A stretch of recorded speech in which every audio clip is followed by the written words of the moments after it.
ایک صحابی حضرت عبداللہ بن زید انصاری، انہوں نے خواب میں دیکھا کہ کوئی یہ اذان شرعی جو آج اذان دی جاتی ہے، یہ الفاظ کوئی پڑھ رہا ہے، اللہ اکبر اللہ اکبر اللہ اکبر اللہ اکبر، اشہد ان لا الہ الا اللہ اشہد ان لا الہ الا اللہ اشہد ان محمد رسول اللہ اشہد ان محمد رسول اللہ، حی علی الصلاۃ حی علی الصلاۃ حی علی الفلاح حی علی الفلاح، اللہ اکبر لا الہ الا اللہ۔ یہ الفاظ انہوں نے سنے خواب میں۔ اس کے بعد ایک ہی نہیں، سیدنا عمر فاروق رضی اللہ تعالیٰ عنہ اور وہ خود حضور پاک صلی اللہ علیہ وسلم کے بھی خواب میں آئے، تو حضرت عمر آئے، بارگاہ رسالت میں عرض کیا، یا رسول اللہ صلی اللہ علیہ وسلم، کیا ہی اچھا ہو کہ یہ الفاظ پکارے جائیں مسجد سے، زور سے پکارے جائیں اور لوگوں تک یہ آواز چلی جائے گی۔ نبی پاک صلی اللہ تعالیٰ علیہ وسلم نے پسند فرمایا، اور اسی لیے کہتے ہیں نا کہ حدیث میں بھی ہے کہ اللہ تعالیٰ عمر ابن خطاب کی زبان سے کلام فرماتا ہے، الموافق رأیہ للوحی والکتاب۔ حضرت عمر کا جو مشورہ ہوا کرتا تھا وہ اکثر قرآن کی وحی یا اللہ تعالیٰ نے جو آیتیں اتاری اس کے موافق ہوتا تھا، بعد میں آیتیں اتر جاتی تھی اسی طرح کی۔ تو یہ مشورہ طے پایا کہ اب یہ الفاظ بولے جائیں، تو پھر حضور صلی اللہ علیہ وسلم نے حضرت عبداللہ بن زید انصاری کو بلایا اور کہا، جو تم نے خواب میں الفاظ سنے ہیں یہ بلال کو سکھا دو۔ اس وقت نمازوں کے لیے یہ اہتمام نہیں تھا کہ بلایا کیسے جائے لوگوں کو۔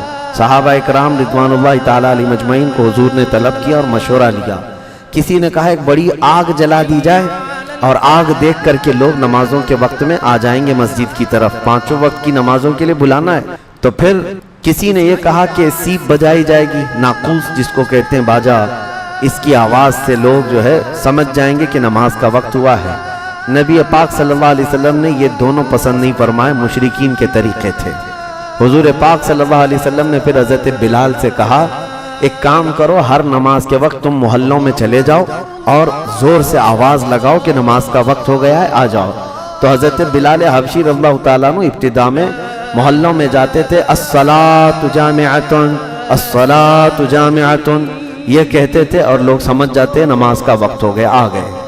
یہ پہلے نمازوں کو بلانے کا طریقہ تھا ابتدائے اسلام میں۔ ایک صحابی حضرت عبداللہ بن زید انصاری، انہوں نے خواب میں دیکھا کہ کوئی یہ اذان شرعی جو آج اذان دی جاتی ہے، یہ الفاظ کوئی پڑھ رہا ہے، اللہ اکبر اللہ اکبر اللہ اکبر اللہ اکبر، اشہد ان لا الہ الا اللہ اشہد ان لا الہ الا اللہ اشہد ان محمد رسول اللہ اشہد ان محمد رسول اللہ، حی علی الصلاۃ حی علی الصلاۃ حی علی الفلاح حی علی الفلاح، اللہ اکبر لا الہ الا اللہ۔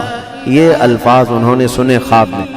اس کے بعد ایک ہی نہیں، سیدنا عمر فاروق رضی اللہ تعالیٰ عنہ اور وہ خود حضور پاک صلی اللہ علیہ وسلم کے بھی خواب میں آئے، تو حضرت عمر آئے، بارگاہ رسالت میں عرض کیا، یا رسول اللہ صلی اللہ علیہ وسلم، کیا ہی اچھا ہو کہ یہ الفاظ پکارے جائیں مسجد سے، زور سے پکارے جائیں اور لوگوں تک یہ آواز چلی جائے گی۔ نبی پاک صلی اللہ تعالیٰ علیہ وسلم نے پسند فرمایا، اور اسی لیے کہتے ہیں نا کہ حدیث میں بھی ہے کہ اللہ تعالیٰ عمر ابن خطاب کی زبان سے کلام فرماتا ہے، الموافق رأیہ للوحی والکتاب۔ حضرت عمر کا جو مشورہ ہوا کرتا تھا وہ اکثر قرآن کی وحی یا اللہ تعالیٰ نے جو آیتیں اتاری اس کے موافق ہوتا تھا، بعد میں آیتیں اتر جاتی تھی اسی طرح کی۔ تو یہ مشورہ طے پایا کہ اب یہ الفاظ بولے جائیں، تو پھر حضور صلی اللہ علیہ وسلم نے حضرت عبداللہ بن زید انصاری کو بلایا اور کہا، جو تم نے خواب میں الفاظ سنے ہیں یہ بلال کو سکھا دو، اس لیے کہ وہ بلند آواز والے ہیں، اونچی آواز والے ہیں۔ اب ان کو یہ اذان کے الفاظ سکھائے گئے، پھر زندگی بھر حضرت بلال حبشی رضی اللہ تعالیٰ عنہ اذان کے الفاظ پکارتے رہے، اور وہ اذان کی آوازیں آج بھی پوری دنیا میں گونج رہی ہیں اور صبح قیامت تک گونجتی رہیں گی۔ اور ایک باتیں کی بات میں آپ کو بتاؤں، پوری دنیا میں ایک منٹ بھی ایسا نہیں ہے جب اذان نہ ہو رہی ہو۔ پوری دنیا میں ٹائم ڈیفرنس ایسا ہے کہ یہ اذان کے اوقات اگر آپ دیکھیں گے تو فجر کا وقت انڈونیشیا سے شروع ہوا، اس کے بعد 1 گھنٹے کے بعد دوسرے ملک میں، اس کے بعد تیسرے ملک میں، پھر چوتھے ملک میں، یہ گھومتے گھومتے اذان جو ہے 24 گھنٹے پوری دنیا میں کہیں نہ کہیں اذان ہو ہی رہی۔ اللہ نے نظام ہی پوری کائنات کا ایسا بنایا ہے کہ فجر ہمارے یہاں ہے کہ تو کسی کے یہاں ظہر ہے ابھی.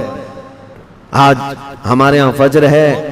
ابھی باہر ملک میں UK سے ہمارے ساتھی کہہ رہے تھے کہ ابھی ہم تراویح پڑھ کر کے بیٹھے ہیں. ان کے ہاں تراویح ہو رہی ہے, کسی کے ہاں ابھی افطار ہو رہی ہے, لیکن اذان کی آواز گونج رہی ہے ہر جگہ.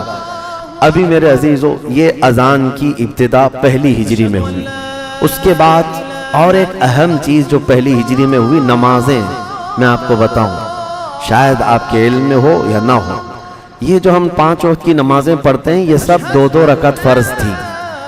فجر کی 2 رکعت, ظہر کی 2 رکعت, عصر کی 2 رکعت, مغرب کی 3 ہی تھی, عشاء کی بھی 2 رکعت فرض تھی. 2 رکعت ہی فرض تھی پہلے ابتدائے اسلام میں. ہجرت کے پہلے سال نمازوں میں اضافہ ہو گیا تو ظہر, عصر اور عشاء میں 2 کی بجائے 4 کر دیا گیا. اب یہ فرض نمازیں صبح قیامت تک 4 ہی رہیں گی, لیکن جو اصل فرض تھی 2 اس کو سفر میں رکھ دیا گیا کہ جب بندہ سفر کرے گا تو وہ 2 پہ عمل کرے گا, اور جب گھر پر رہے گا تو یہی شریعت میں جو 4 ہے وہ 4 پر ہی عمل کرے گا.